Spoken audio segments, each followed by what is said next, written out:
Oh, shit.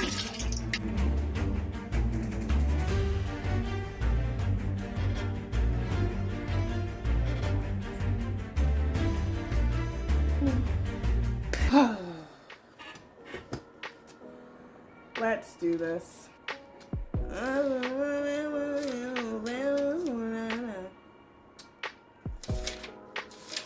What's up, my Vomniacs? It's your girl, the Nubian Bad Goddess, and we are back with another Black History Month Cookout honorable guest. As you guys know, we are having a metaphorical cookout in which we invite some honorable Black or African American historical figures of whom I just happened to Google one day. In this session of BlackVomit's Black History Month Cookout, we are starting off with Alexandre Dumas. Alexandre Dumas Jr. was one of 19th century France's most popular and prolific authors, with works translated today into more than 100 languages and adapted into just as many film adaptations. He is best known for something called The Three Musketeers, a widely known, widely acclaimed historical adventure novel. What he is less known for, surprisingly not surprised, however, is his Haitian ancestry. And I don't like that, so we about to shine a light on him. Born July 24th in 1802, his father was at the time the most highly decorated Black man in Napoleon's army, and his mother just so happened to be a French white woman.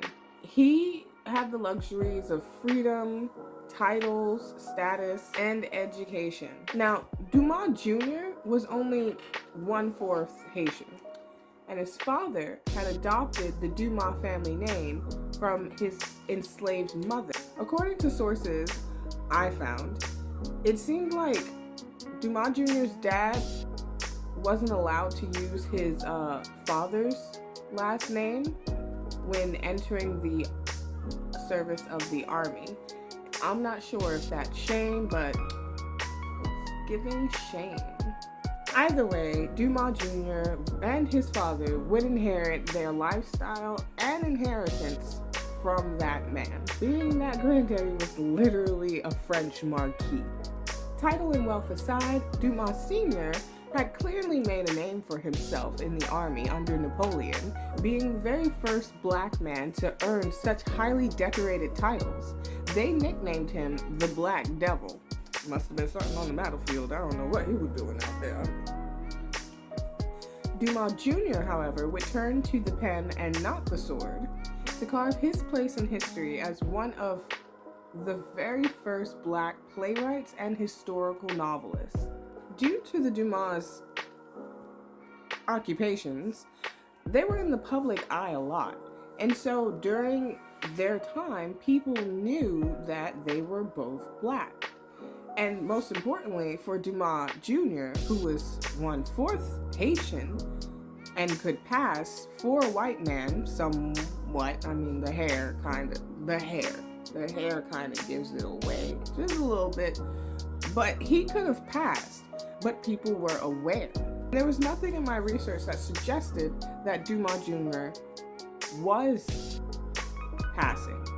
So again, I'm kind of confused about how something so factual, something so known during his own time, managed to slip through the cracks of time to become something that was only a thing you found out doing your own research later on in life. Because they definitely only referred to him in the books that I read in my school as just a French novelist. It's almost like the less racist people were allowed to be, the more petty they got. I find that POC's histories are so often regulated to obscurities that it seems like we do not have any history. A quote from one of the articles I've read reads as follows: Dumas Jr. was both a Frenchman and a Black man, end quote. To deny either of these facts, it does more damage than we often think. Racist aside, Dumas Jr. lived a pretty fulfilling and pleasant life. He was, after all, a nobleman. He did attend school at the behest of his mother, but he would eventually drop out. And he had high society friends, such as the famous author Victor Hugo. He'd often frequent Paris clubs where he was rumored to even smoke the occasional little bit of hash. If you don't know what that is, look it up. Stunts. In 1840, Dumas Jr. would marry, but that would not stop his party, as he has at least 4 illegitimate children that we know of. Papa was a rolling stone. Wherever he laid his hat was his own. Eventually, though, as it always does, the party would be forced to stop when Dumas' writing speed could not keep up with his spending speed. Darn artists always getting into debt and shit. In order to flee his debts, Dumas Jr. has to self-exile himself from France to avoid his creditors.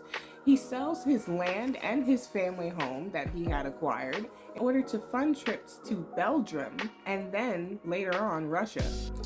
On December 5th in 1870, Dumas Jr. would pass and be laid to rest as requested in his hometown in France. Years later, in 2002 though, the president at the time would move his body to the Pantheon in Paris, where other greats such as Dumas Jr. rest today. The president also gave a speech acknowledging France's racist past and Dumas' great accomplishments towards the French literary canon. Officially getting his flowers. Because we're not counting it when we didn't know he was black. I'm sorry. I mean, we are. We're counting it. Calm down. Jeez.